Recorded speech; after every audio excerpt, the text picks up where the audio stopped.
Hi students, 10th class chapter number 8 height and distance यानी ऊंचाई एवं दूरी के बारे में अपन पढ़ रहे थे। इसके 5 वीडियो कंप्लीट हैं, अपलोड कर दिए गए हैं। आप सभी विद्यार्थियों ने वीडियो देख लिए होंगे। मैंने केवल वेरी इम्पोर्टेंट क्वेश्चन ही सोल्व किए हैं जो एग्ज़ाम में पूछे जाते हैं। क्वेश्चन नंबर 14 है। 13 क्वेश्चन मैंने कंप्लीट कर दिए थे। 14 क्वेश्चन आपके सामने है। 3 मार्क्स का वेरी इम्पोर्टेंट क्वेश्चन। आप लैंग्वेज को 1 टाइम 2 टाइम रिपीट करें, फिर उसका अच्छे से फिगर बनाएं यानी चित्र बनाएं और फिर उसको सोल्व करें। तो देखिए बेटा, हम आपके सामने लैंग्वेज पढ़ के बता रहे हैं। एक समतल ज़मीन के ऊपर यानी धरती माता के ऊपर खड़ी मीनार की छाया, जो मीनार खड़ी करेंगे उसकी छाया नीचे आएगी आधार के ऊपर। धरती माता के ऊपर उस मीनार की छाया आएगी ना, उस स्थिति में, उस कंडीशन में 40 मीटर अधिक लंबी हो जाती है। छाया में वृद्धि हो जाती है, छाया अधिक लंबी हो जाएगी। कब? जब सूर्य का जो उन्नयन कोण था वो 60 डिग्री था। पहले शुरू में 60 डिग्री था। 60 डिग्री से घटकर जब 30 डिग्री हो गया तो छाया अधिक हो गई। तो बताओ मीनार कितनी ऊंची थी? हाइट ऑफ मीनार, मीनार की ऊंचाई फाइंड करनी है। तो सबसे पहले हम आपके सामने इसका चित्र बना रहे हैं बेटा। ये हो गया बेस, धरती माता। ये धरती माता के ऊपर हमने एक मीनार खड़ी कर दी। ये मीनार है, ठीक है, ये मीनार खड़ी कर दी। इस मीनार की छाया नीचे आएगी यहाँ। तो जब मीनार की छाया शुरू में कोण पहले कितना था? 60 डिग्री था। तो हम यहाँ एक बिंदु यहाँ मान लेते हैं, एक यहाँ मान लेते हैं।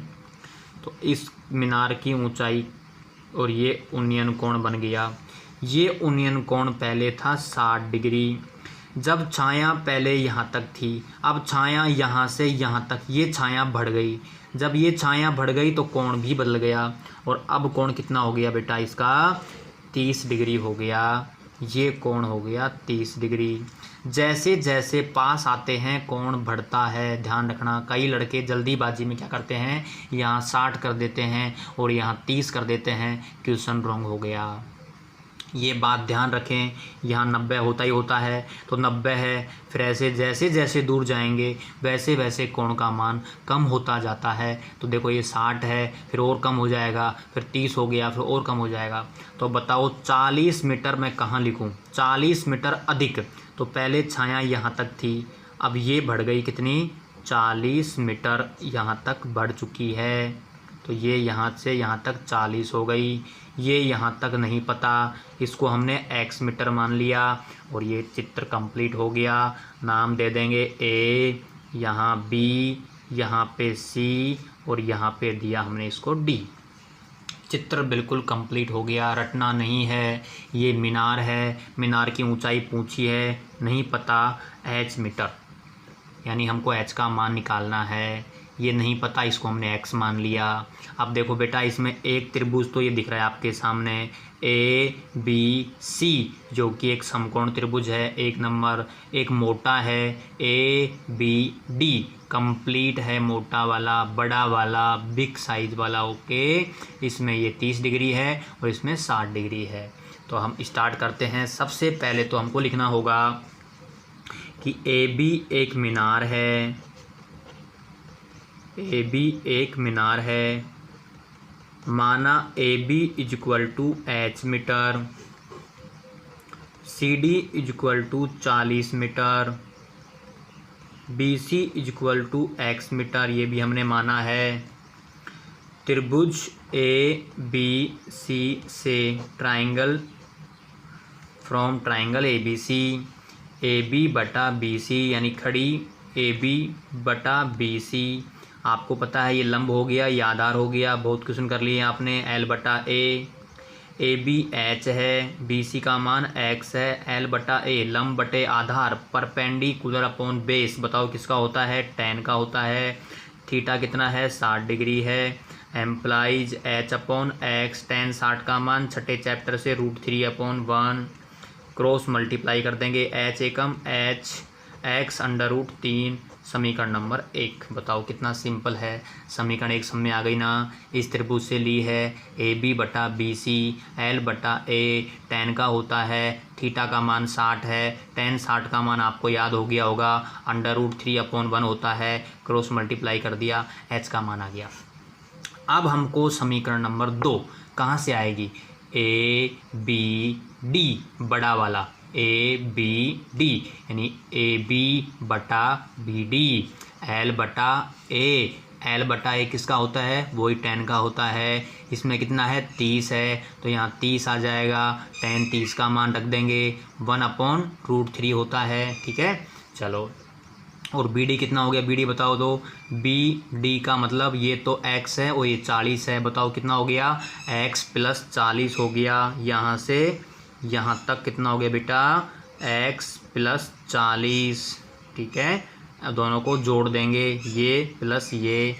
तो अब अगले पेज में हम राइट कर रहे हैं, देखना बेटा। यहाँ लिखा है मैंने, ट्राइंगल ABD से AB/BD L/A, AB का मान h है, BD का मान है x + 40, ये होता है tan, थीटा कितना है 30 डिग्री, एम्प्लाइज h/x + 40, tan 30 का मान 1/√3, एम्प्लाइज क्रॉस मल्टीप्लाई कर देंगे। देखो कितना हो गया, √3h = x + 40, implies h = x + 40/√3। Equation number 2। ये देखिए, हम पे इक्वेशन फर्स्ट आई, उसमें भी h था, इक्वेशन 2 में भी h है। From equation first and second, समीकरण 1 व 2 से h की वैल्यू रख देंगे। ये आ गया हमारे पास कितना, √3x, और ये है x + 40/√3/1। क्रॉस मल्टीप्लाई कर देंगे, √3 का √3 में करेंगे, 3x = x + 40। एक x इधर आ गया, 3x में से एक x गया तो कितना बच गया, 2x = 40। x = 40 में 2 का भाग दिया 20, ये x का मान आ गया हमारे पास 20। x का मान रख देंगे हम समीकरण नंबर 1 में। फ्रॉम इक्वेशन फर्स्ट से, समीकरण 1 में x का मान रखने पर, put the value of x in equation number first, h = √3x था, तो हो गया 20/√3। चूँकि √3 का मान होता है 1.732, तो इसलिए h = आ गया 20 × 1.732।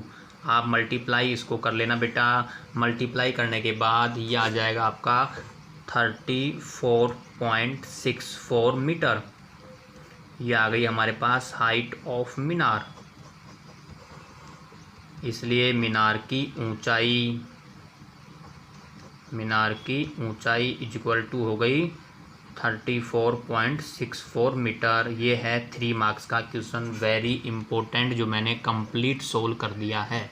क्वेश्चन रटना नहीं है, चित्र समझा दिया। चित्र समझाने के बाद कैसे 2 ट्राइंगलों से 2 समीकरण आती हैं, दोनों समीकरणों से h को बराबर कर दिया, क्रॉस मल्टीप्लाई कर दिया, x का मान आ गया, x का मान रख दिया इक्वेशन फर्स्ट में, हमारे पास h आ गई, क्योंकि हमसे h का मान पूछा गया था।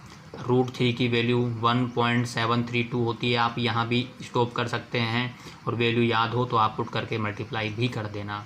ओके, अब क्वेश्चन नंबर 15 पे आते हैं बेटा।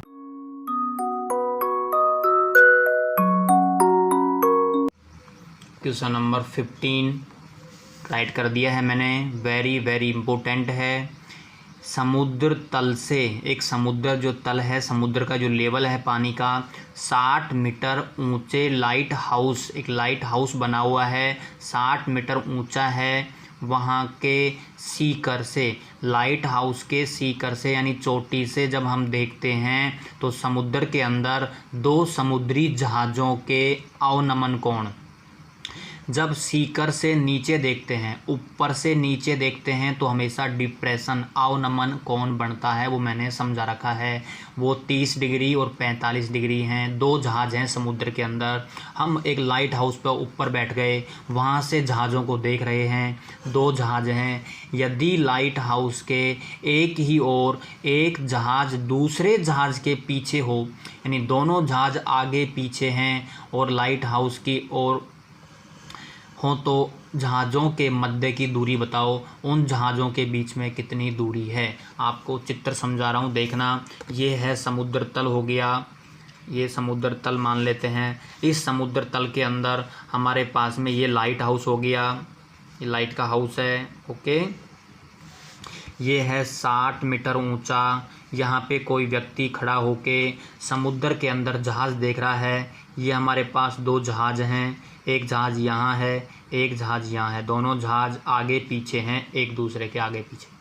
तो जब यहाँ से जहाज़ों को देखता है तो पहले तो वो इस जहाज़ को देखता है, तो बताओ इस जहाज़ को देखता है तो कोण कितना बनेगा, आपसे पूछेंगे। फिर इस जहाज़ को देखता है तो कोण कितना बनेगा। दोनों कोण आपको दे रखे हैं, 30 और 45 दे रखे हैं। अवनमन का मतलब है, मैंने कहा था ऊपर ऐसे लाइन ड्रॉ कर देते हैं पेस, और ये कितना है जो यहाँ पे होगा, और ये वाला है जो यहाँ पे होगा। अब आप देखो 30 और 45, लड़के क्या करते हैं 30 यहाँ लिख देते हैं, 45 यहाँ लिख देते हैं। गलत हो गया। मैंने क्या कहा था, यहाँ 90 होता है, 90 के जस्ट आगे जाएंगे तो थोड़ा छोटा, तो 45 हो गया। इससे और आगे जाएंगे तो और छोटा, ये 30 हो गया। ये बात ध्यान रखना। यदि किसी ने 30 यहाँ और 45 यहाँ लिख दिया, रॉन्ग, कुछ नहीं मिलेगा। 3 नंबर गए आपके। ए, ये हो गया बी, ये सी और ये डी। चित्र बना दिया है आपके सामने, चित्र बन चुका है। ओके, अब देखो बेटा, दोनों जहाज़ों के मध्य की दूरी, जहाज़ ये है, जहाज़ ये है, इन दोनों के बीच की दूरी, ये हमने इसको x मान लिया, और ये भी नहीं पता, इसको हमने y मान लिया। तो बताओ आपको किसका उत्तर देना है, x का देना है, क्योंकि दोनों जहाज़ों के बीच की दूरी x मानी है। यदि आप x नहीं माने, x को यहाँ मान लें, y को यहाँ मान लें, तो बताओ फिर आपको किसका उत्तर देना है, y का देना है। तो यहाँ जो आप मानेंगे उसी का उत्तर आपको फाइंड करना है। ठीक है, तो स्टार्ट करें। पहले बताओ 1 नंबर त्रिभुज, ये हो गया 1 नंबर, नाम बोलो ए बी सी। अब बोलो 2 नंबर मोटा वाला, ए बी डी बड़ा वाला। दोनों के अंदर 2 समीकरण आएंगी और दोनों समीकरणों से हमारे पास आंसर आ जाएंगे। ठीक है, तो हम राइट कर दें, यहाँ लिख दें A B is equal to 60 metre. जहाज़ों के मध्य की दूरी बराबर x मीटर, ये हमने माना है।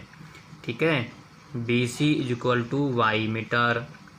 ट्राइंगल पहले बोलो ए बी सी से जल्दी बताओ, A B upon B C, L बटा ए बी का मान 60, बी सी का मान वाई, एल बटा ए किसका होता है, tan का, थीटा कितना है 45, 60 बटे वाई इक्वल टू tan, 50 का मान 1 होता है, क्रॉस मल्टीप्लाई कर देंगे, वाई एकम वाई, 60 एकम 60।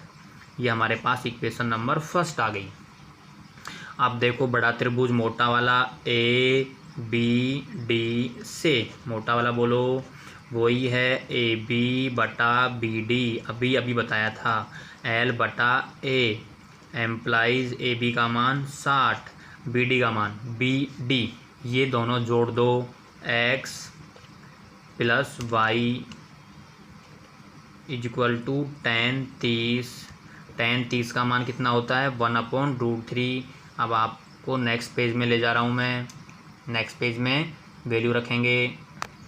ये हमने tan 30 का मान रख दिया, क्रॉस मल्टीप्लाई कर दिया, समीकरण 2 आ गई। तो समीकरण 1 का मान समीकरण नंबर 2 में रख देंगे। बताओ 2 में रख देंगे किसकी जगह, इस y की जगह। x प्लस y का मान कितना आया था 60 आया था, ये 60/3 implies x is equal to, ये 60 उधर चला गया, 60/3 माइनस 60, हमने 60 कॉमन ले लिया, √3 माइनस 1, √3 का मान 1.732 माइनस 1, चूँकि √3 की वैल्यू 1.732 होती है, 60 मल्टीप्लाई 0.732, आप इनको मल्टीप्लाई कर देना, हमारे पास x का आंसर आ जाएगा बेटा। मल्टीप्लाई करोगे ना तो ये आएगा 43.92 मीटर। और अंडरलाइन कर देंगे और यहाँ लिख देंगे दोनों जहाज़ों के मध्य की दूरी 43.92 मीटर है। अंडरलाइन। ये 3 मार्क्स का क्वेश्चन हमने कंप्लीट कर दिया है। ठीक है बेटा, तो आप इसको सेल्फ कंप्लीट करेंगे, एक बार अच्छे से समझेंगे, फिर रफ रजिस्टर में बिना देखे करेंगे और फिर इसको एक बार फिर फेयर में करेंगे। तो हर क्वेश्चन को आपको 2-3 बार करना है, तो ये चैप्टर बहुत ही सिंपल लगने लग जाएगा। लगभग ये चैप्टर समाप्त हो चुका है। मैंने जितने भी बड़े बड़े क्वेश्चन थे, वेरी वेरी इंपॉर्टेंट क्वेश्चन थे, मैंने सोल्व कर दिए हैं। और फिर भी कोई क्वेश्चन बच गया होगा तो हम आपको नेक्स्ट वीडियो में सोल्व कर देंगे। ठीक है, तो आप कंटिन्यू प्रैक्टिस करते रहें। फिर हम मिलते हैं आपको नेक्स्ट वीडियो में। Bye bye.